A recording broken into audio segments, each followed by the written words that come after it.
Assalamualaikum warahmatullahi wabarakatuh. Halo generasi hebat SMA satu Kendal. Berjumpa lagi dengan Bu Titin, guru matematika yang baik hati. Video ini Bu Titin buat khusus untuk kalian yang sekarang kelas 12 SMAN 1 Kendal.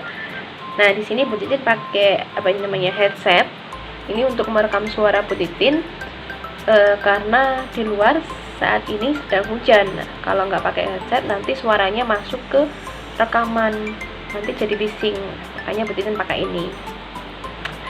Nah, di video kali ini kita akan melanjutkan pembelajaran yaitu tentang permutasi. Kalau minggu kemarin kita udah membahas tentang aturan perkalian, kemudian ada permutasi. Nah, kita akan melanjutkan ke permutasi yang lain.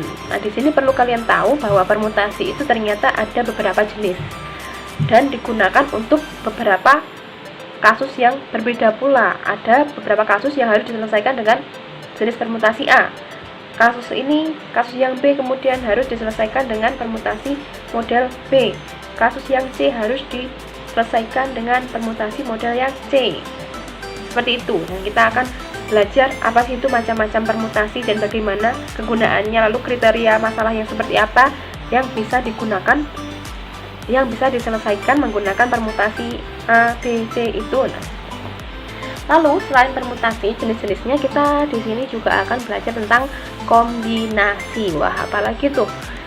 Itu salah satu kaidah pencacahan ya, aturan pencacahan di materi kelas 12 ini. Nah, sebelum memulai pembelajaran, kalian siapkan dulu buku, alat tulis untuk mencatat poin-poin penting dari video pembelajaran ini. Untuk pertanyaannya, silahkan kalian tuliskan di kolom komentar atau kalian tuliskan di form GCR atau kalian chat langsung ke WA Bu Titin. Itu ya, kita langsung masuk ke video pembelajarannya. Kuy!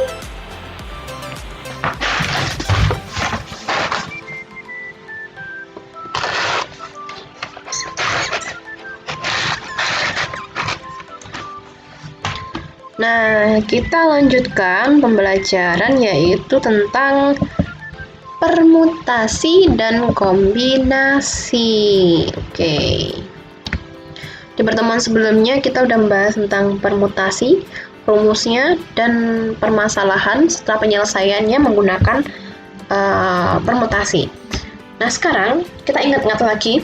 Permutasi itu apa sih? Permutasi merupakan urutan kejadian yang mungkin dari R kejadian yang diambil dari N kejadian yang berbeda dan memperhatikan urutannya. Rumusnya seperti ini, PNR berarti N faktorial per N dikurangi R faktorial. Contohnya, dalam suatu kejuaraan bulu tangkis dunia terdapat 17 finalis yang akan memperebutkan juara 1, 2, 3. Tentukan banyaknya susunan juara 1, 2, 3 yang dapat terjadi. Penyelesaiannya berarti P17,3, berarti 17 faktorial per 17 kurangi 3 faktorial. Pasti kalian udah pernah mengerjakan soal seperti ini. Kalau belum, berarti kalian nggak menyimak video yang kemarin. Next. Nah, permutasi itu ternyata ada yang istimewa. Kayak si do itu istimewa buat kalian. Nah, permutasi yang istimewa itu ada yang pertama permutasi biasa. Permutasi biasa itu yang kita pelajari minggu kemarin. Kemudian ada permutasi siklis. Kemudian ada permutasi dengan unsur yang sama, dan yang terakhir ada permutasi unsur berulang. Seperti apa sih? Kita akan bahas satu persatu. Permutasi siklis. Contohnya kayak gini, contoh kasusnya. Sorry.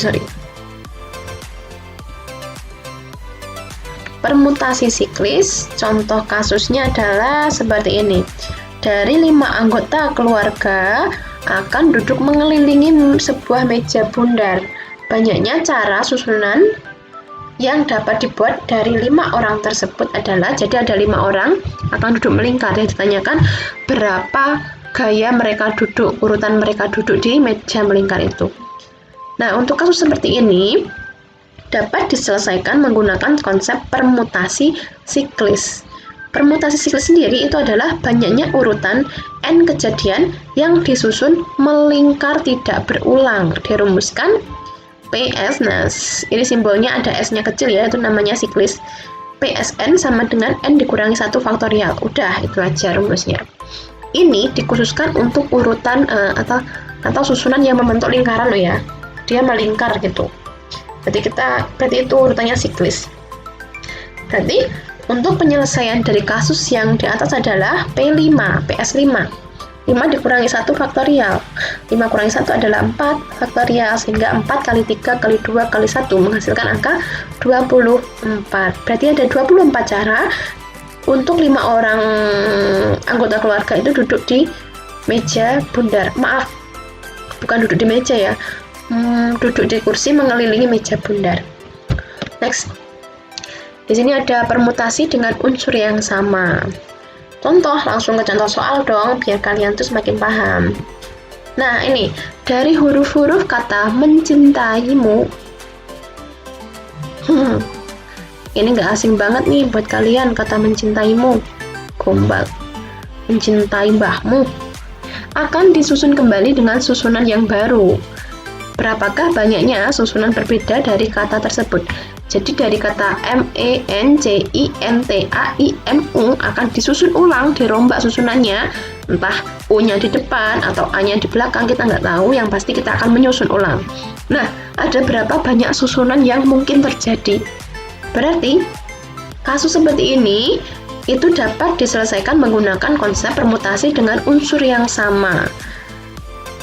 Pengertian dari permutasi dengan unsur yang sama sendiri adalah banyaknya urutan N kejadian dengan A, B, C, dan seterusnya kejadian yang sama. Pusing nih, gak apa-apa. Rumusnya seperti ini.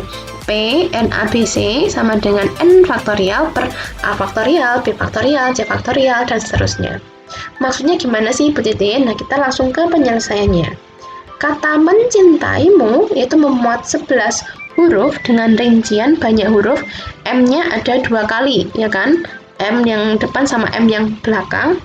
E-nya ada 1 kali, N-nya 2 kali, C-nya 1 kali, I-nya 2 kali, T-nya 1 kali, A-nya 1 kali, dan U-nya 1 kali. Maka permutasinya adalah P11 21 21 21 11.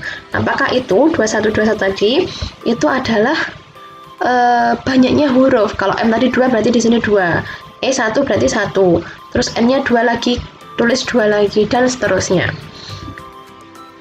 Berarti sama dengan 11 faktorial per 2 faktorial, 1 faktorial, 2 faktorial, 1 faktorial, 2 faktorial, 1 faktorial, 1 faktorial, 1 faktorial. Ini adalah banyaknya huruf yang berulang tadi. Kalau kita hitung 11 faktorial berarti seperti ini, lalu kita bagi dengan yang bawah, ternyata menghasilkan 6.652.800 susunan huruf yang berbeda. 6.652.800, banyak sekali ya. Percaya nggak kalian? Kalau kalian nggak percaya, coba deh kalian susun. Bu Titin tunggu, mungkin akhir tahun baru selesai ya.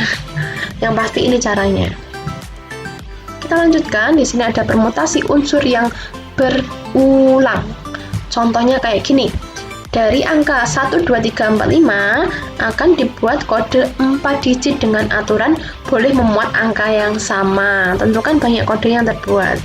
Kasus di atas dapat diselesaikan menggunakan konsep permutasi unsur berulang. Kan di sini ada boleh memuat angka yang sama. Berarti kalau saya bikin kode 4444 boleh kan? 5555 boleh. Yang penting dia 4 digit, angkanya boleh angka yang sama atau boleh berulang 4 kali, 3 kali, 2 kali, itu boleh. Nah, definisi dari permutasi unsur berulang sendiri yaitu banyaknya urutan R kejadian yang disusun dari N unsur berbeda dan boleh berulang. Rumusnya Pn sama dengan N pangkat R, gampang sekali. Berarti untuk kasus yang di atas, karena di sini ada 1, 2, 3, 4, 5, ada 5 angka, akan dibuat kode 4 digit, berarti N-nya 5, R-nya 4. Berarti 5 pangkat 4, 5 kali 5 kali 5 kali 5. Hasilnya 625. Jadi kesimpulannya, banyak kode yang dapat dibuat dari angka 1, 2, 3, 4, 5 adalah 625 kode. Seperti itu. Bentar, minum dulu Bu Titin.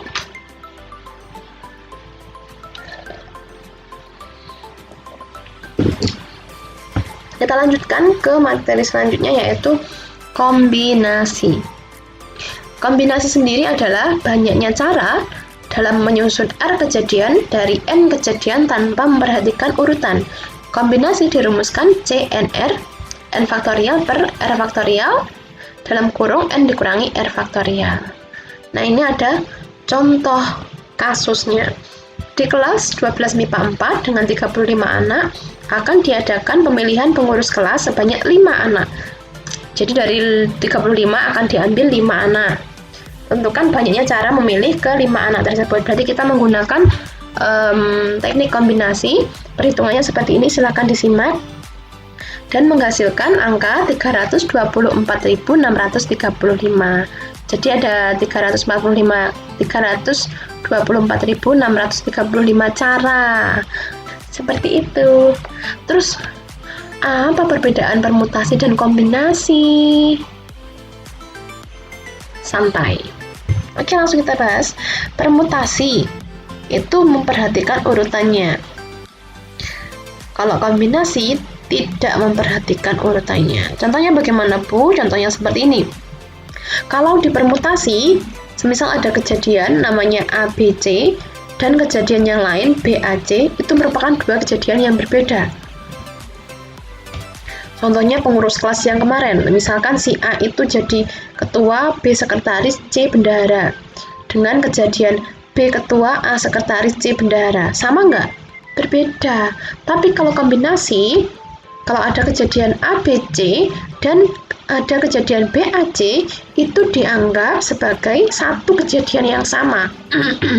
Jadi urutannya entah itu B di tengah, atau B di depan, atau di belakang, itu selama unsurnya itu sama, dia tetap dianggap satu kejadian yang sama. Itu kombinasi. Udah tahu bedanya? Kalau rumusnya udah tahu lah ya, rumus perbedaan antara permutasi dan kombinasi. Kita lanjutkan. Nah, setelah kalian mengetahui perbedaannya dan cara penggunaannya, yuk kita latihan tentang permutasi. Nah, di sini ada soal untuk permutasi siklis, ada 2 soal. Silakan di screenshot lalu dikerjakan. Next. Nah, di sini ada soal untuk permutasi dengan unsur yang sama, ada 2 soal. Kemudian ada soal kombinasi, ada 2 soal. Silakan ditulis di buku, dikerjakan, lalu hasil pengerjaannya difoto ke Bu Titin, difoto lalu dikirim ke Bu Titin lewat GCR. Gitu ya.